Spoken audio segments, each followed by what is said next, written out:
오늘 본 말씀은 실은 저도 학창 시절에 자주 읽었던 말씀이기도 해요. 여러분 우리 1장 8절 말씀 우리 전반부에 노란색으로 되어 있는 부분만 화면에 나올 텐데 같이 한번 읽어볼까요? 다니엘은 뜻을 정하여 아멘. 여기까지 읽으면 말씀이 참 은혜가 되죠. 그리고 이런 생각도 해보게 됩니다. 우리의 자녀들도 다니엘처럼 뜻을 정하면 좋겠다. 그리고 나도 신앙생활이든 하루하루 삶이든 뜻을 정해서 참 다니엘처럼 훌륭하게 살면 좋겠다라는 생각을 다 하게 되죠. 그런데 다니엘이 뜻을 정한다라는 이 말에는 실은 여러 가지 복잡한 상황과 또 그 가운데에서 다니엘이 정했던 하나님을 향한 굳은 결단이 그 속에 포함되어져 있습니다. 여러분 다니엘이 뜻을 정했다라고 말씀을 하고 있는데요. 실은 뜻을 정하기 참 힘든 상황이었죠. 왜냐하면 이 다니엘은 그 유다의 귀족이었던 것 같습니다. 귀족의 자녀인 거죠. 근데 이 예루살렘이 이 남유다가 멸망하고 나서 바벨론에 의해서 멸망하고 나서 지금 이 시대의 배경은 바벨론에 의해서 첫 번째로 포로로 끌려갔던 상황입니다. 그 먼 거리를 이 어린 소년으로 표현되어 있는데요. 이 사람들이 끌려갈 때 얼마나 그 마음이 비참하고 힘들었을까요? 그런데 그러면서 나라가 멸망했지만 그래도 나라가 다시 회복될 수 있을 것이라는 소망이 있으면 참 좋겠지만 여러분 실은 그렇지 않았습니다. 저희가 읽지는 않았지만 이 본문 말씀 앞부분 1장의 내용을 보시면 예루살렘 성전에 있었던 보물들도 이 바벨론의 보물창고에 다 가지고 와서 넣게 되거든요. 근데 어떤 학자가 이렇게 쓴 글을 본 적이 있습니다. 여러분 예루살렘 성전에 있었던 보물을 그냥 바벨론의 보물창고에 넣는 것이 아니고요. 그 전에 어떤 의식을 거쳐요. 그게 뭐냐 하면 바벨론 보물창고에 넣기 전에 그 올라가는 계단이 있잖아요. 그 계단에다가 여호와의 성전, 예루살렘 성전에 있었던 보물들을 갖다 놓고는 모양을 마치 엎드려서 절하는 것처럼 그 앞에 일부러 모양을 만들어 둔답니다. 무슨 뜻일까요? 유다 사람들이 섬기던 여호와 하나님이 바벨론의 신 앞에 무릎을 꿇은 모양을 유다 사람들에게 보여주는 거죠. 그러면서 이제 너희 나라는 회생될 가능성 전혀 없다. 너희가 믿고 섬기던 그 신이 우리의 신 앞에 무릎을 꿇었으니까 이제 너희 나라는 완전히 끝났다라는 걸 보여주는 거예요. 그리고 여러분 이뿐만 아닙니다. 이렇게 포로로 끌려온 이 젊은 사람들을 교육하게 되죠. 오늘 1장 3절에서 4절 말씀 우리 한번 같이 읽어볼까요? 왕이 환관장 아스부나스에게 말하여 이스라엘 자손 중에서 왕족과 귀족 몇 사람 곧 흠이 없고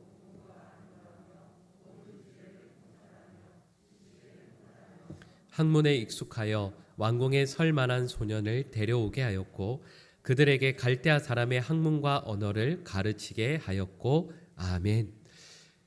여러분 여기 나오는 것처럼 이스라엘 자손들 중에서요 왕족과 귀족 그 가운데서 아주 지혜로운 청년들을 일부러 선별합니다.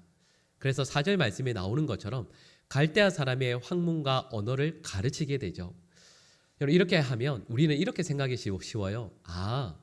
이렇게 특별히 똑똑한 사람들을 뽑아서 이 바벨론의 나라와 그 발전을 위해서 귀한 인재로 잘 기르려고 하나 보다 생각할 수 있는데 실은 그렇지 않습니다. 이 갈대아 사람의 학문과 언어라고 되어 있는데 이걸 지금 우리말로 말씀을 드리면 뭐냐 하면 신학을 가르쳤다는 뜻이에요. 신학요. 그러니까 학문의 여러 모든 분야가 아니라 그 중에서 신학을 가르쳤다는 뜻입니다. 여러분 신학이라고 하면 잘 가르쳐서 바벨론에서 예를 들면 제사장이나 목회자가 되게 하기 위한 그게 아니에요. 신학을 잘 가르쳐서 뭐 하게 하려고 했을까요?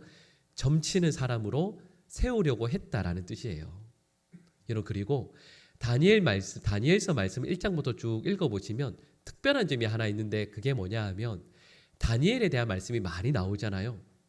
근데 다니엘의 가족에 대한 이야기가 한 번도 안 나옵니다. 아내나 자녀들에 대한 이야기가 한 번도 안 나와요. 무슨 뜻일까요? 다니엘이 환관이었다라는 뜻이에요. 여러분 그러니까 다윗은 바벨론에서 교육을 받아서 길러져요. 근데 길러지는데 바벨론에서 높은 우리는 총리로 알고 있지만 맞아요. 총리가 되지만 총리로 기르기 위한 교육을 시켰다라는 뜻이 아니라 정확히는 바벨론을 위해서 점치는 사람으로 교육을 시켰다라는 뜻입니다. 그 교육을 받을 때 이 다니엘도 그러하고요. 친구들의 마음이 얼마나 괴로웠겠어요. 여호와 하나님을 섬기던 하나님의 사람이었는데 근데 이제는 오히려 바벨론을 위해서 점치는 교육을 받고 있으니까 아마도 그의 마음은 너무 괴롭고 힘들었을 겁니다. 이뿐만 아닙니다. 오늘 본문 우리 1장 5절 말씀 우리 노란색으로 되어 있는 부분만 읽어볼까요? 또 왕이 지정하여 그들에게 왕의 음식과 3년을 기르게 하였으니 아멘. 여러분 이 내용을 우리 오늘 본문 말씀 읽었던 8절 9절 말씀과 연결해서 내용을 아실 거예요. 여러분 다니엘과 그 친구들이 끌려왔던 모든 사람들이 이 바벨론 왕궁에서 늘 먹었던 음식이 있습니다.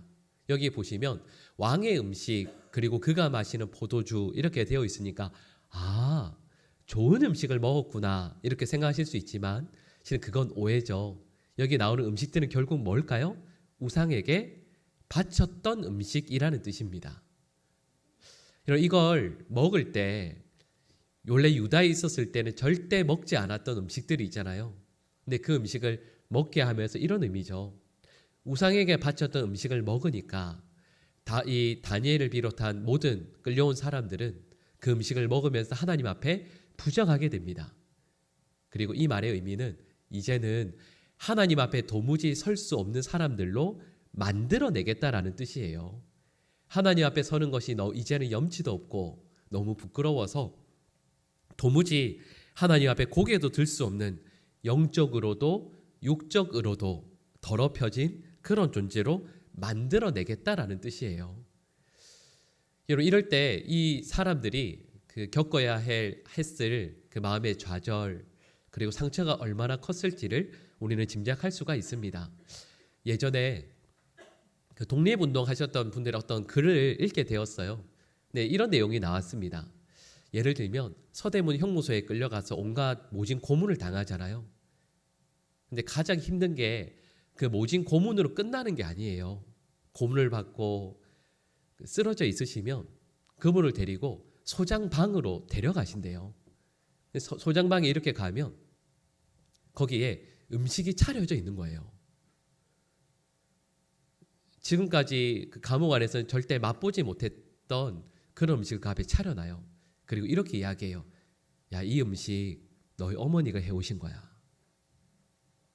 이거 먹어. 그러면서 손에 수저를 쥐어줘요. 그럼 손에 수저를 들고 어머니가 해주셨다고 하는 그 음식을 앞에 놓고 울게 되죠. 가장 힘들 때가 그때래요. 그때만큼은 그 소장 품에 그냥 안겨서 흐느껴 울고 싶대요. 모든 걸 그냥 다 포기하고. 여러분 이게 실은 음식이 주는 힘이거든요. 그런데 여러분 다니엘과 그 친구들뿐만 아니라 이 바벨론 왕궁에 끌려와 있는 모든 사람들이 지금까지 그 끌려오면서 그리고 노예로 지금까지 살아오면서 여러분 음식 그것만 해도요 얼마나 먹고 사는 게 힘들었겠어요. 근데 왕궁의 가장 좋은 음식, 근데 우상에게 바쳤다라는 것을 알고 있는 그 음식을 앞에 내어놓습니다. 그리고 이걸 먹으라고 해요. 여러분 그 음식을 앞에 놓고 그 젊은 청년들이 얼마나 자괴감에 들었을까요? 분명히 먹으면 안 되지만 배고파 너무도 먹고 싶은 그 마음에 그 음식을 수저를 들고 먹을 때 그 마음이 얼마나 괴로웠겠습니까? 여러분 이뿐만 아닙니다. 그 1장 7절 말씀도 한번 우리 화면에 나오는데 같이 한번 읽어보실까요? 환관장이 그들의 이름을 고쳐 하나냐는 사드락이라 하고 아사랴는 아벳느고라 하였더라. 아멘. 여러분 이 1장 7절 말씀을 한번 잘 보시겠어요? 그 다니엘과 세 친구들의 이름에 공통점이 있습니다. 이름들마다 그 공통된 발음이 들어가요. 둘 이렇게 들어가는데 그게 뭐냐 하면 엘이라는 단어와 야라는 단어가 들어가죠. 그죠? 근데 여러분 히브리어에서 엘 그리고 야라는 말이 뭘 의미하냐면 하나님을 의미합니다. 그런데 이 이름을 바꿔버리죠. 근데 바꾸는데 이걸 바꾼다라고 했을 때 저희는 여러분 일본이 우리나라를 통치했을 때 일제시대 때 창시개명이라는 걸 했잖아요. 그 이름을 일본식으로 발음을 바꿔서 불렀습니다. 근데 여러분 이 1장 7절 말씀에 나오는 내용은 거기에서 한 발자국 더 나아가요. 여러분 그 다음 내용에 보시면 그 이름의 뜻을 이제 써놓은 내용이 화면에 나오거든요. 한번 보실까요? 여러분 예를 들면 다니엘 같은 경우에 이름의 뜻이 뭐죠? 하나님은 나의 재판관이시다 이런 뜻이에요. 근데 뭘로 바꾸죠? 벨드사살로 바꿉니다. 이 벨이라는 이름이 바벨론 할 때도 벨이 들어가잖아요. 바벨론에 섬기는 신 이름이에요. 그래서 뭘로 뜻이 뭐냐 하면 벨신이여 왕을 보호하소서 이런 뜻이에요. 여러분 제일 끝에 보시면 아사랴라는 이름이 있습니다. 하나님이 도우신다라는 뜻이죠. 뭘로 바뀌죠? 아벳 느고, 느고 신의 종 이렇게 바뀝니다. 여러분 네 명의 이름이 전부 다 여호와라는 이름이 들어가요.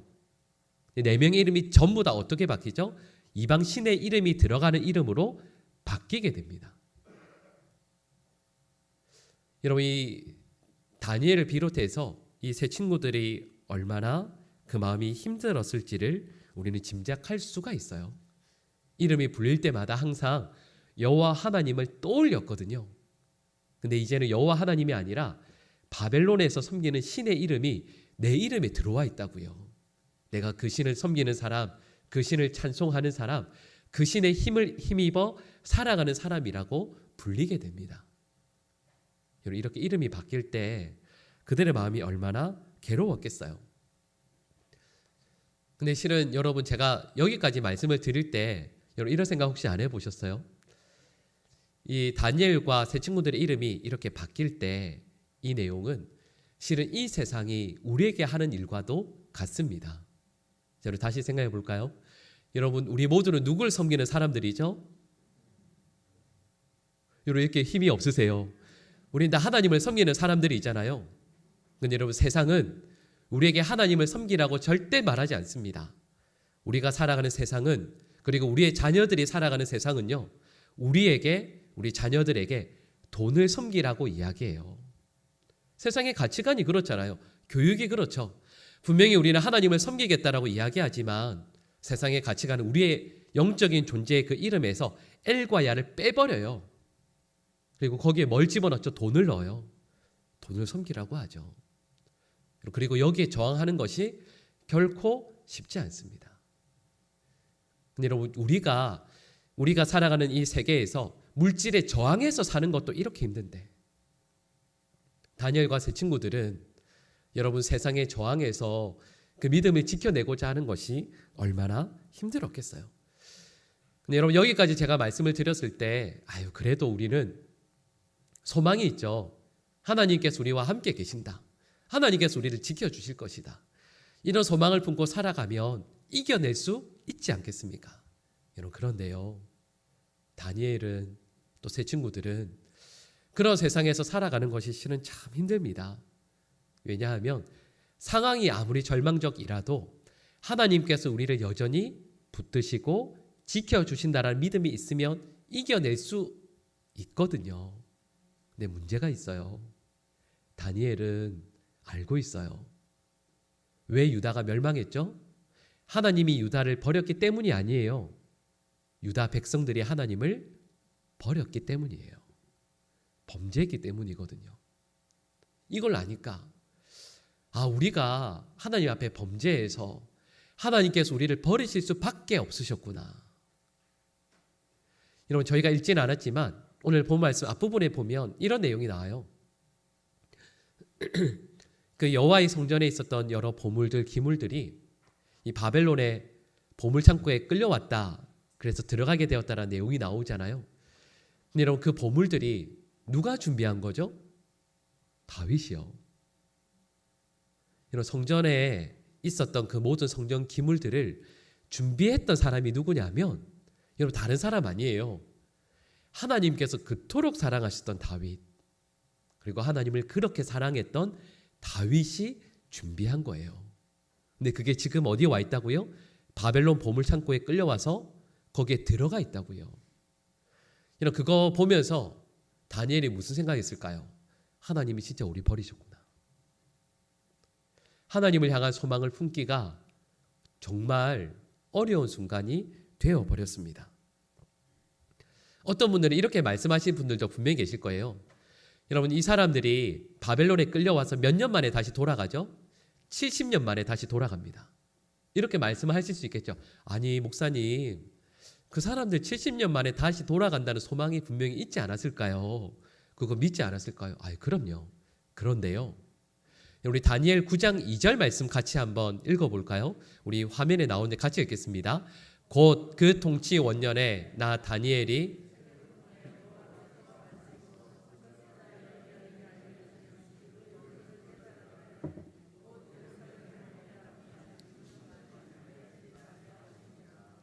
아멘.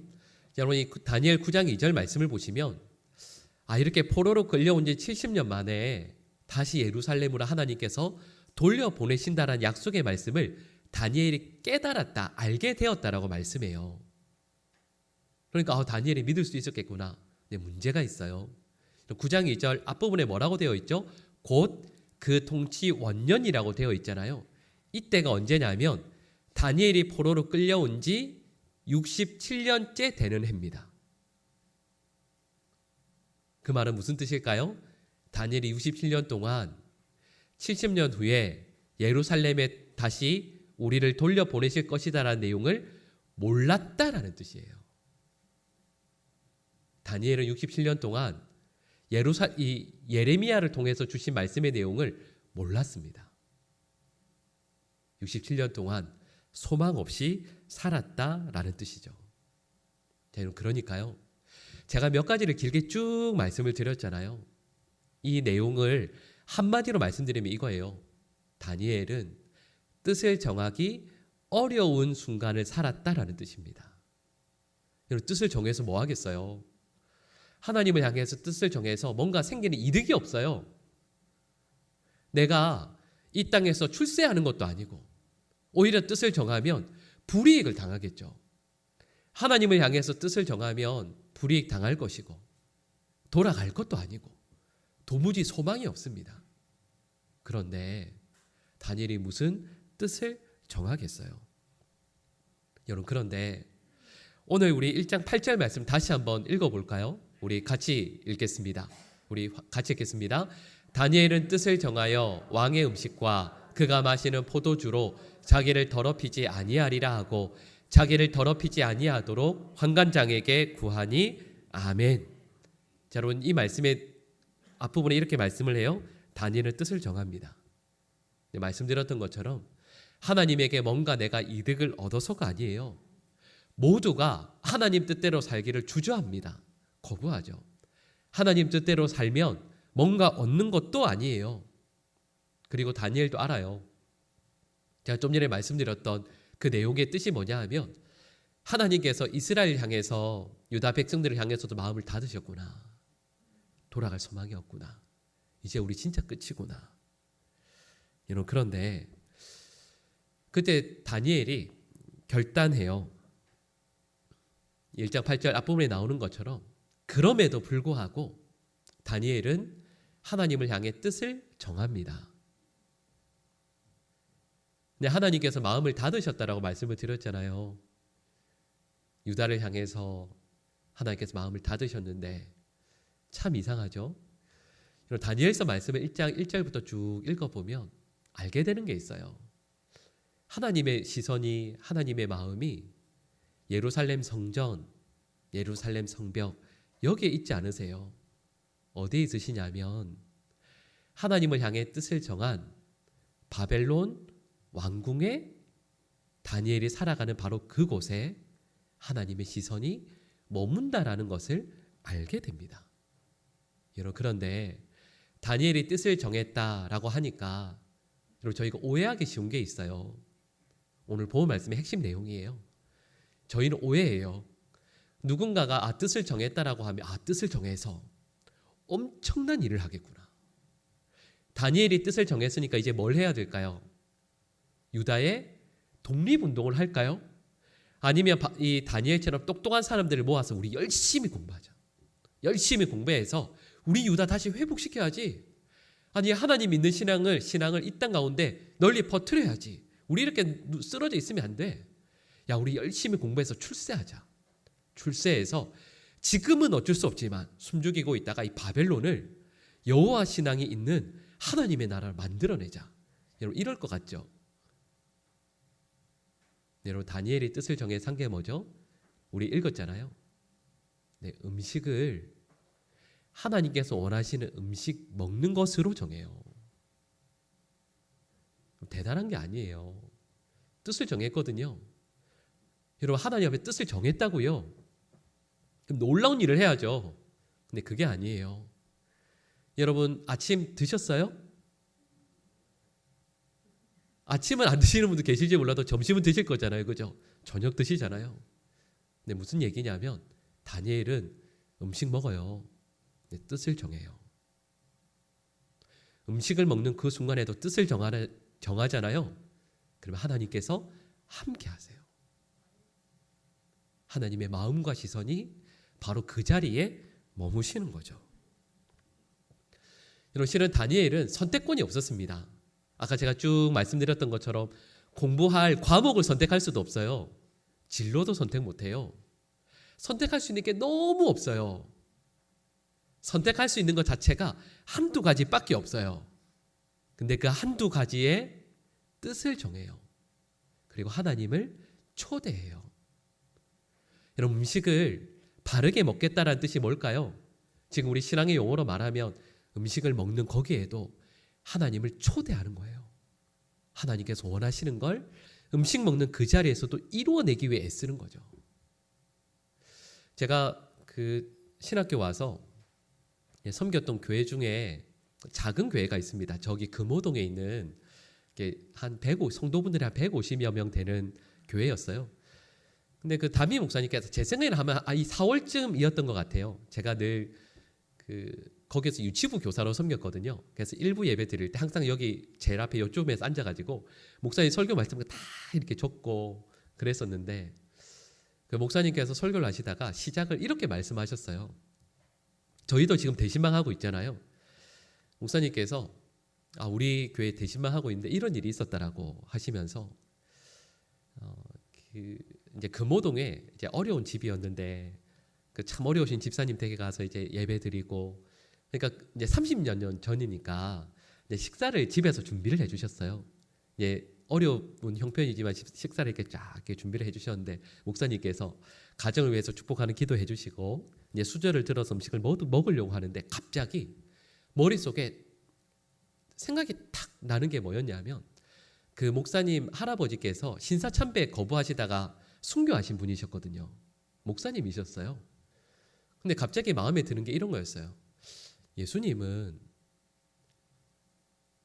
나를 위해서 십자가에 고난받아 죽으셨고 우리 할아버지는 그 예수님을 위해서 신사참배 거부하다가 옥에서 순교하셨는데 나는 그 예수님, 그 할아버지 덕분에 이 좋은 음식을 대접받는구나 라는 생각이 갑자기 들었대요.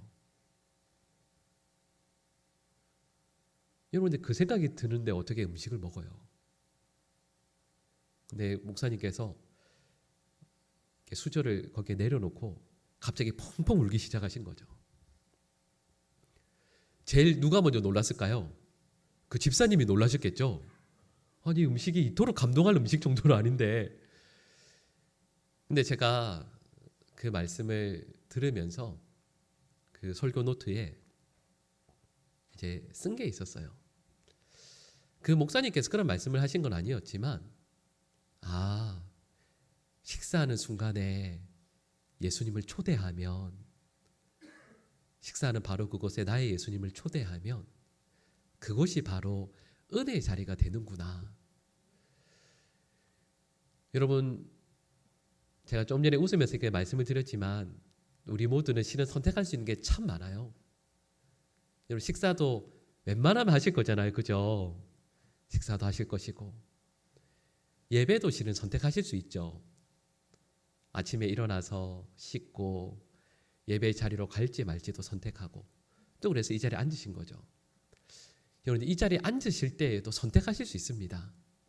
예수님을 초대할지 초대하지 않을지, 식사할 때도요, 우리 주님을 초대할지 초대하지 않을지 선택하실 수 있어요.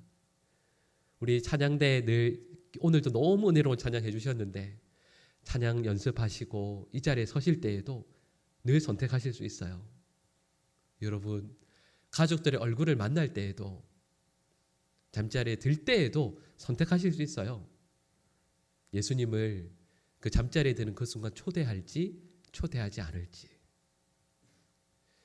여러분, 이제 다니엘은 말씀드렸던 것처럼 선택할 수 있는 게 너무 없어요. 선택할 수 있는 여지 자체가 없죠. 근데 다니엘은 뜻을 정해요. 뭐의 뜻을 정하냐면, 하나님, 적어도 제가 선택할 수 있는 것이라면 거기에 주님을 초대하겠습니다. 주님 모시겠습니다. 주님의 뜻을 이루어내겠습니다. 여러분, 정말 적은 그 순간의 선택에서도 주님을 선택하고 주님을 초대하는 다니엘을 주님께서 너무 귀하게 여기세요. 여러분, 그래서 저희가 8절과 9절 말씀을 읽었는데 9절 말씀에서 이야기하는 게 뭐냐 하면, 그 작은 선택에 하나님을 초대해서 믿음을 선택하는 그 다니엘을 하나님께서 사랑하셔서 그에게 은혜를 베푸신다 말씀하시는 거죠. 여러분, 저는 우리 모든 성도들이 순간순간 선택하실 때마다 우리 하나님을 늘 초대할 수 있기를 간절히 축복합니다. 아무리 작은 선택이라도요. 여러분, 뜻을 정한다라고 했을 때 우리가 생각하는, 머릿속에 흔히 떠오르는 이미지가 있어요. 아유, 뜻을 정하면 어떤 큰 학문을 해야지, 큰 관직을 시작해야지. 교회 같은 경우에는 중요한 직분을 받을 때 뜻을 정하는 거지. 어떤 큰 사역을 시작할 때 뜻을 정하는 거지. 아니요. 뜻을 정하는 건 매일, 매 순간순간 하시는 거예요. 하나님을 초대하고 하나님께서 바로 나와 함께 계시니 거룩을 지켜내기 위해서요. 나에게는 어떤 것들을 비록 건달지라도 옆에 있는 누군가가 보면서 그걸 뜻을 정한 거라고 한 거야? 그렇게 작은 걸? 아니요. 그 작은 것에서 뜻을 정할 때 하나님께서 바로 그 순간 그곳에부터 역사하기 시작하세요. 여러분, 식사할 때 누군가가 보면서 저 식사할 때 하나님을 향해 뜻을 정했습니다. 대단해 보이지 않죠? 근데 여러분, 다니엘이 그거 한 거예요. 식사할 때 뜻을 정합니다. 식사 자리에 하나님을 초대해요. 거룩하신 하나님께서 내 앞에 계시니 어찌 내가 부정한 것을 먹을 수 있겠는가? 여러분, 순간순간 하나님을 초대해 보세요. 식사할 때, 누굴 만날 때, 교회에서 봉사할 때, 집으로 돌아가실 때, 운전하실 때, 그때마다 하나님을 초대해 보세요. 여러분, 그러면 우리의 삶이 놀랍도록 달라지는 것을 경험하게 되실 겁니다. 다니엘이 그러했던 것처럼 바로 그 자리에, 앞서 말씀드렸잖아요. 하나님께서 마음을 다 접으신 것 같은 상황이에요. 야, 이건 하나님 포기하신 자리지. 근데 거기에 하나님이 역사하기 시작하시는 거죠. 저는 그러할 때 우리 모든 성도들의 삶에 하나님의 놀라운 역사가 일어날 줄 믿습니다. 평범한 일상의 자리에 놀라운 하나님을 초대하게 되는 바로 그 순간부터 우리의 삶은 일상이 아니게 될 것이고, 그곳에서는 하나님의 놀라운 은혜가, 놀라운 일하심이 나타나게 될 줄 믿습니다. 우리 사랑하는 모든 성도들이 하나님의 일하심, 하나님의 은혜 베푸심을 늘 경험하고 또 그 하나님을 늘 선택하는 하나님의 백성들 될 수 있기를 간절히 축복합니다. 기도하겠습니다. 사랑의 하나님, 식탁의 자리, 일상적인 교회 봉사의 자리, 늘 만나던 누군가와 얼굴을 대하는 바로 그 자리, 예배를 드리려고 예배당에 앉았을 때 핸드폰과 컴퓨터의 화면을 켜서 온라인으로 예배 드리고자 하는 바로 이 순간에서도, 예배가 끝나고 삶의 자리로 돌아갈 때에도, 어떤 일상의 순간에서도 순간순간 거룩하신 하나님을 초대하는 저희 되게 하여 주시옵소서. 그래서 일상이 더 이상 평범한 일상이 아니라 거룩하신 하나님께서 일하시고 역사하시고 함께 하시는 은혜의 자리 되게 하여 주시옵소서. 예수님의 이름으로 기도드립니다. 아멘.